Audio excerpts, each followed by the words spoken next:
Hello, everybody. Welcome back to another edition of the Matt and Matt Show. I'm Matt McIntyre. I'm Matt Duncan. And we have some old school shirts on. Old school. That's how we're doing it today. We're kicking it old school. Talk about your shirt.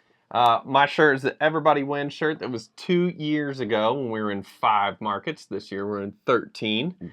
So Not a big deal. Not a big deal. But real proud of the Everybody Wins tagline because it is very true about Brackets for Good. That's for sure. Matt, what do you got there? Yeah, this shirt was a surprise in St. Louis 2 years ago, or last year, 2017 season at the pep rally. Ferguson Roofing showed up having made these shirts. It's awesome. For everybody that was there. So we're thrilled to rock them. Nothing like having a partner come representing with a surprise t-shirt. And red. Might have not gone there so early. So we're there now, but it's great.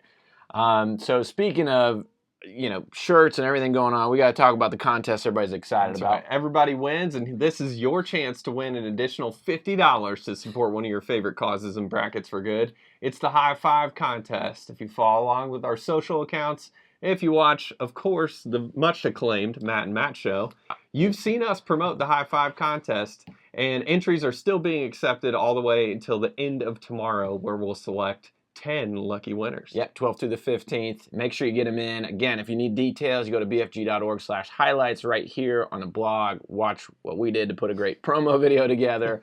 And then we love to see what you come up with. We have some good stuff so far. Absolutely. Great submission. Speaking of that, and speaking of giving away money, Lidz. Let's talk about Lidz for a second. Let's do it. Lidz has, in its second year, sponsored the Brackets for Good donor profile. And the donor profile is where individuals, here's mine. Those are my boys that are way older than that now. I'll get that fixed.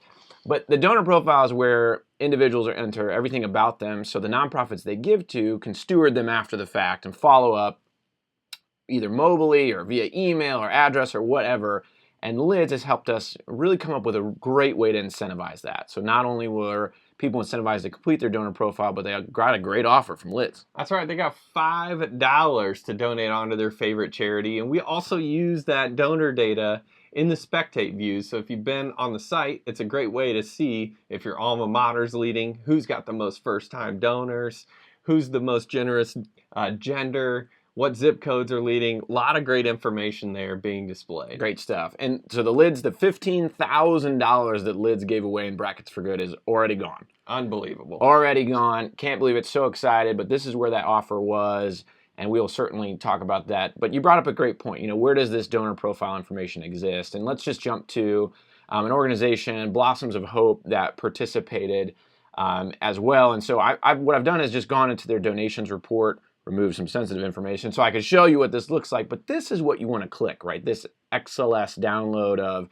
the complete donor information, those address, birth year, every single thing you can imagine and want to offer is contained within there. And in fact, let's just show you what that looks like. So once that export happens, this is what you'll see. You'll get everything from the date that someone donated, the time, the tournament, the round, the amount, their title, so Mr., Mrs., Doctor, etc., first name, last name.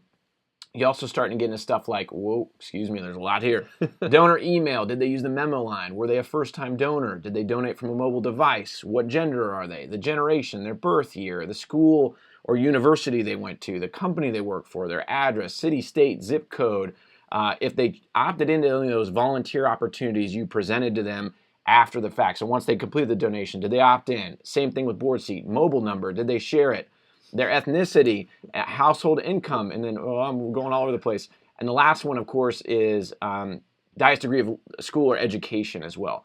All of these, if the donor chose to share his profile or her profile, is available for you for the most possible targeted stewardship and follow-up. Imagine if you knew you had donors from this university and they all donated mobily, how might you reach them in the future? I mean, think about the power of this in-depth data that's provided. That's a lot of data. I think you have me going cross-eyed here with all the different information that these organizations have access to. It's incredible. It's a lot of data. And speaking of data, we need some from everybody, and that data is bank account info. So as a reminder, bank account information is due tomorrow. Otherwise, we'll be sending you a check and have to assess a small check disbursement fee because it takes forever to do that. So please, please, please, get your bank account set up right here. You're looking at one, the Baltimore Humane Society. Go into setup and support, go to bank account, which is right here, Then you'll get a chance to enter your bank name, routing number, and account number. That's how we get this money to you super duper fast after your tournament runs conclude. So please get your bank account set up and take the time to do that. That's right. One other thing that we want to talk about is bench points. Bench points, the deadline to submit those is tomorrow at noon. A lot of organizations wait, no matter what that deadline is, to the final moments to submit them. So please make sure, if you have ran an event, you've had donors send you checks, this is your one opportunity to get those in and have them count in this round. That's right, and here it is, bench points. As a reminder, in the nonprofit locker room, it's under donations, the next button down, bench points donations. Any of that offline stuff is all donated through here, and the details to do so are listed accordingly. So I'll be ready to go on that. So next thing, in fact, I think that's it. I think that's it for today. The next thing is that's it. That's it for today. It's Wednesday. A lot more Brackets for Good action to happen this week. Another moving day tomorrow. Friday we'll be live with a Creative High Five contest winners. Stay tuned for that. And then we'll be rolling into the end of round 2 for some, round 1 for others, and moving into the universal supported 16, the coveted supported 16. Right. So thanks everybody, and good luck. See ya. Supported. That's it. Supported.